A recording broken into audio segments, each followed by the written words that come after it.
좋은 아침입니다. 우리 찬양하시면서 아침 제풀 함께 드리시도록 하겠습니다.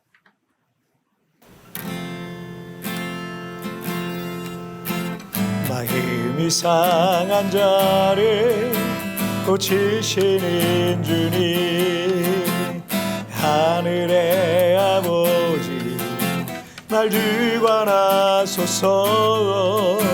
주의 길로 인도하사 자유케 하소서. 새 일을 행하사 평케 하소서. 해의 주 우리고 복이 많으니 성령의 기름 부소서. 해의 주 우리고 복이 많으니 내 잔을 채워 주소서. 자, 우리 같이 기도하시겠습니다. 하나님 아버지 감사합니다. 오늘도 우리에게 이렇게 귀한 날 주시고, 오늘도 주님을 예비하면서 또 우리 하나님 앞에 또 이 하루를 시작하게 하시니 정말 감사합니다. 날마다 하나님의 말씀으로 나를 붙들어 주시고, 주님의 말씀으로 날마다 힘을 얻고 더 얻어서 날마다 승리하는 삶을 살아갈 수 있도록 도와주옵소서. 감사하며 예수님의 이름으로 기도하옵나이다. 아멘. 자, 오늘 우리에게 주시는 하나님의 말씀은 사무엘상 21장 10절부터 15절까지의 말씀, 제가 봉독해 올리도록 하겠습니다. 그날에 다윗이 사울을 두려워하여 일어나 도망하여 가드왕 아기스에게로 가니, 아기스의 신하들이 아기스에게 말하되 이는 그 땅의 왕 다윗이 아니니까 우리가 춤추며 이 사람의 일을 노래하여 이르되 사울이 죽인 자는 천천히요 다윗은 만만이로다 하지 아니하였나이까 한지라. 다윗이 이 말을 그의 마음에 두고 가드왕 아기스를 심히 두려워하여 그들 앞에서 그의 행동을 변하여 미친 채 하고 대문짝에 그적거리며 침을 수염에 흘리매, 아기스가 그의 신하에게 이르되 너희도 보거니와 이 사람이 미치광이로다. 어찌하여 그를 내게로 데려왔느냐. 내게 미치광이가 부족하여서 너희가 이 자를 데려다가 내 앞에서 미친 짓을 하게 하느냐. 이 자가 어찌 내 집에 들어오겠느냐 하니라. 아멘. 얼마 전에 그 캄보디아의 범죄단지의 실체가 완전히 드러났을 때 어떻게 사람의 탈을 쓴 인간들이 저렇게 흉악할 수 있을까라는 생각이 들었습니다. 이 범죄단지 조직원들은 해외 취업인 줄 알고 캄보디아에 들어온 이 사람들을, 순진한 사람들을 납치하고 감금하고 폭행하고 성매매, 인신매매, 장기 적출 등등 인간이 저지를 수 있는 이 최악의 범죄들을 아무렇지도 않게 저질렀던 겁니다.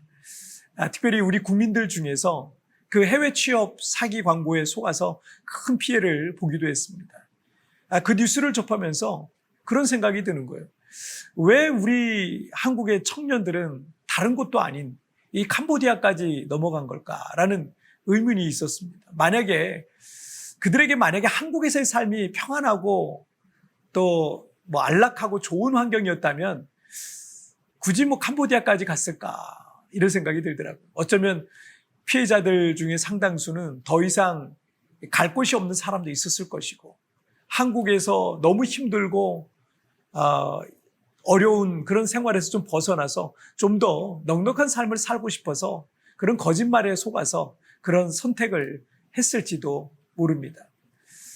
우리가 막다른 골목에 몰린 것처럼 더 이상 피할 곳도 또 갈 곳도 없을 때는 절대 하지 말아야 할 잘못된 결정을 하기도 합니다.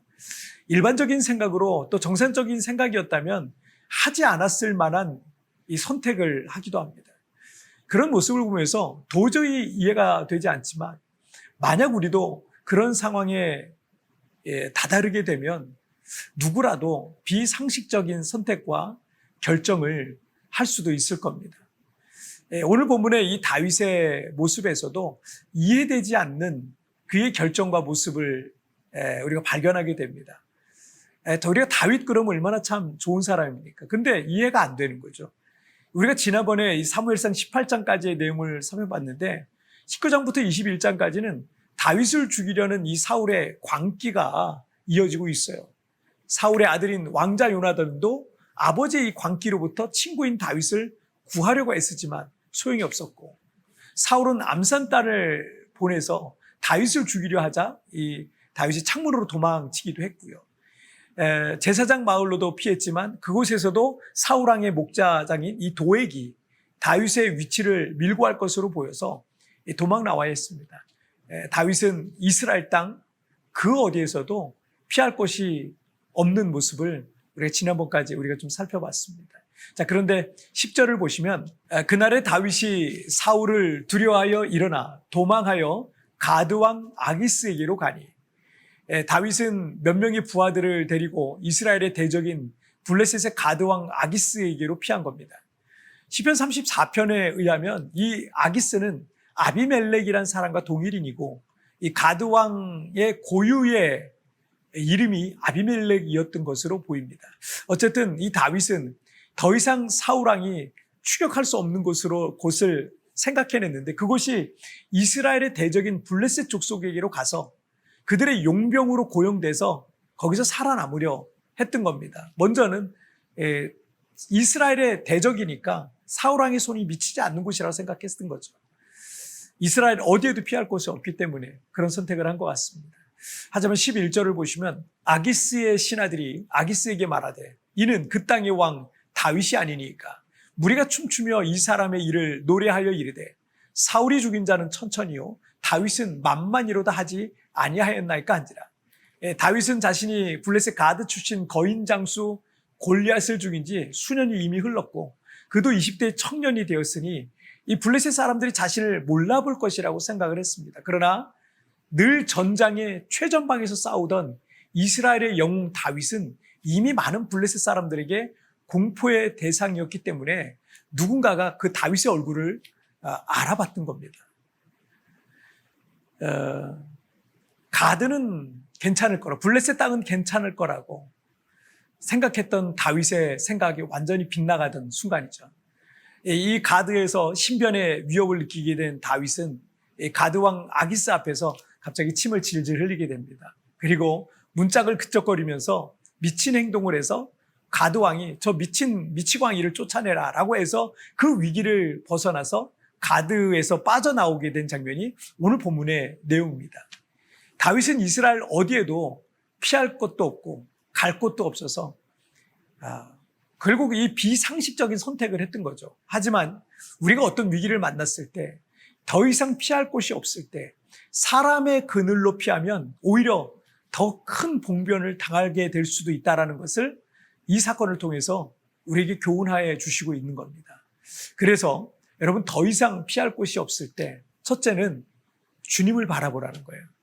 다윗 역시 그 사건을 통해서 신앙적으로 깊은 깨달음이 있게 되는데, 그것에서 이 가드에서 쫓겨나면서 지은 시가 시편 34편입니다. 그래서 시편 34편 8절부터 10절까지의 말씀을 보시면, 너희는 여호와의 선하심을 맛보아 알지어다. 그에게 피하는 자는 복이 있도다. 너희 성도들아, 여호와를 경외하라. 그를 경외하는 자에게는 부족함이 없도다. 젊은 사자는 궁핍하여 줄일지라도 여호와를 찾는 자는 모든 좋은 것에 부족함이 없으리로다. 다윗은 8절에서 그에게 피하는 자는 복이 있도다 라고 말하고 있는데, 다윗이 가드에 들어가 그 수치와 모욕을 당할 때 내가 왜 그랬을까? 내가 왜 자존심까지 다 내려놓고 왜 사람에게 손을 내밀었을까? 이런 후회들이 가득했을 겁니다. 그리고 거기서 빠져나오면서, 그렇지, 피할 곳이 없을 때, 갈 곳이 없을 때 하나님께 피하는 자가 복이 있지라는 것을 스스로 깨달았던 거예요. 그리고 그들에게 여호와께서 모든 좋은 것에 부족함이 없이 채울 것을 이 다윗이 다시 한번 믿고 고백하는 모습을 볼 수가 있습니다. 해외에서 나와서 처음 살려고 하면 언어도 안 되고 또 모르는 것도 너무 많고 이건 문화도 모르니까 여기서 좀 오래 살았다라는 사람이 접근해서 이렇게 해라 저렇게 해라 하면 거의 그 사람을 하나님처럼 믿고 의지합니다. 제가 여기서 사역하면서 많이 봤죠. 뭐든지 그래서 그 사람한테 물어보고 그 사람이 하라는 대로 하고 그 사람을 아주 굉장히 많이 의지하게 되는 게 우리 교인, 초신자 교인도 보니까 그 사람을 진짜 하나님처럼 의지하는 모습을 제가 보면서 안 되는데 이렇게 생각이 들었거든요. 하지만 그게 얼마 안 갑니다. 그렇게 이용당하고 사기당하고 상처 입고 이곳 생활에 염증을 느껴서 떠나는 이들 혹은 마음을 그냥 콕 닫고 살아가는 이들이 그냥 한국 사람들 안 만나겠다 하고 적잖게 있어요. 우리가 사람에게 상처를 받고서야 비로소 하나님을 구하고 찾게 되는 경향도 있습니다. 하지만 상처를 받고 안 받고를 떠나서 사람은 우리가 믿고 의지할 만한 존재가 못 된다라는 사실 여러분 잊지 마십시오. 그리고 우리가 의지할 분, 나를 도와주실 분은요, 오직 하나님 한 분뿐임을 잊지 마십시오. 자, 둘째는 부르짖음을 들으신다. 우리가 인생을 살다 보면 더 이상 피할 곳이 없을 때가 있지만 우리에게 방법이 없는 건 아닙니다. 이 사건을 통해서 다윗의 두 번째 깨달음이 있습니다. 시편 34편 17절과 18절 말씀을 보시면 의인이 부르짖음에 여호와께서 들으시고 그들의 모든 환난에서 건지셨도다. 여호와는 마음이 상한 자를 가까이 하시고 중심으로 통회하는 자를 구원하시노다. 이 가드왕 아기스의 신하들이 다윗을 알아보고 가드왕이 분노하는 모습을 볼 때 다윗은 이제 다 끝났구나. 그렇게 할 만한 절망적인 상황이었을 것입니다. 그때 다윗의 기도, 그 순간 다윗의 기도는 얼마나 간절하고 절박했겠습니까? 그리고 이 시편 34편을 쓰면서 다윗은 확신 있게 확신하면서 말하는 거예요. 하나님은 우리를 버리지 않으신다. 부르짖는 기도 들어주신다. 그 환난에서 건져주신다. 마음이 상한 자를 통회하는 자를 구원하신다. 라고 말하고 있는 겁니다. 여러분과 또 절친한 관계에 있는 사람에게 여러분이 어려울 때 뭔가를 부탁하면 다른 사람은 몰라도 그 사람만큼은 반드시 내 손을 잡아줄 것이다 라는 확신이 있다면 여러분 그분에게 우리가 부탁하지 않겠습니까? 당연히 첫 번째로 부탁을 할 겁니다. 우리 교회가 작년에 12년 동안 사용한 건물에서 1년 뒤에 나가게 되는 상황이 이제 갑작스럽게 있었습니다.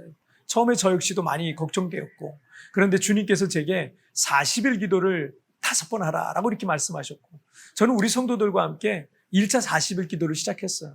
그 시작하던 첫 주에 이 건물 오피스로부터 1년 뒤에 2년 정도는 더 연장이 가능하다라는 소식을 듣게 됐어요. 여러분, 그 첫째 주입니다. 3년을 우리가 더 앞으로 쓸 수 지금은 이제 2년 남았는데 그 소식을 듣게 된 거죠. 이것도 앞으로 어떻게 될지 정해진 건 사실 아무것도 없지만 하나님께서 우리 기도를 듣고 계신다는 사실을 저는 믿습니다. 피할 곳도 없고 갈 곳도 없는 상황에 있을지라도 여러분 지금도 하나님은 나의 부르짖음을 듣고 계신다라는 사실 여러분 믿으시길 바랍니다.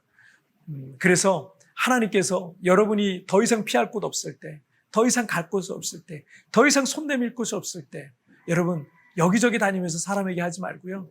주님 바라보시길 바랍니다. 그래서 첫째는 주님을 바라보라는 거죠. 첫째, 여러분 주님 꼭 바라보시고요. 둘째는요, 부르짖음을 들으신다. 자, 우리 같이 기도하시겠습니다. 살아계신 하나님 아버지 감사합니다. 오늘도 이렇게 하나님 앞에 또 예비하며 이 하루를 시작합니다. 때로 우리가 살다 보면은 더 이상 피할 곳이 없을 때, 더 이상 갈 곳도 없을 때, 더 이상 도움도 구할 곳이 아무데도 없을 때, 다 끝났다라고 생각되는 순간이 올지라도 하나님은 나를 버리지 아니하고 떠나지 아니하심을 믿습니다. 그 하나님께 손을 내밀어 그 하나님의 붙잡아 주심과 도와주심을 경험하는 우리의 삶이 되게 하여 주옵소서. 오늘도 주님 나를 붙잡아 주시고 함께해 주실 걸 믿사오며 예수님의 이름으로 기도하옵나이다. 아멘. 여러분 뒤편에 나오는 오늘의 묵상 보시면서요, 개인적으로 좀 깊이 묵상도 해보시고, 그리고 또 뜨겁게 기도하시면서 여러분 오늘 하루 주님과 동의하시길 바랍니다. 어떤 분들은 맨 끝에 이 적용 질문 있잖아요. 그걸 노트에다 다 쓰신대요. 그리고 적용할 내용을 쓰신다 그러면서 더 은혜가 된다고 이렇게 말씀해 주시는 분이 있더라고요. 개인적으로 여러분 적용하시면서 오늘 하루도 승리하세요. 내일 우리 굿모닝 채플에서 뵙겠습니다. 여러분 승리하세요. 사람은 우리가 믿고 의지할 만한 존재가 못 된다는 사실을 잊지 마십시오. 그리고 우리가 의지할 분, 나를 도와주실 분은 오직 하나님께 있음을 잊지 마십시오. 더 이상 피할 곳이 없을 때 내가 더 믿고 의지할 주님을 묵상해 봅시다.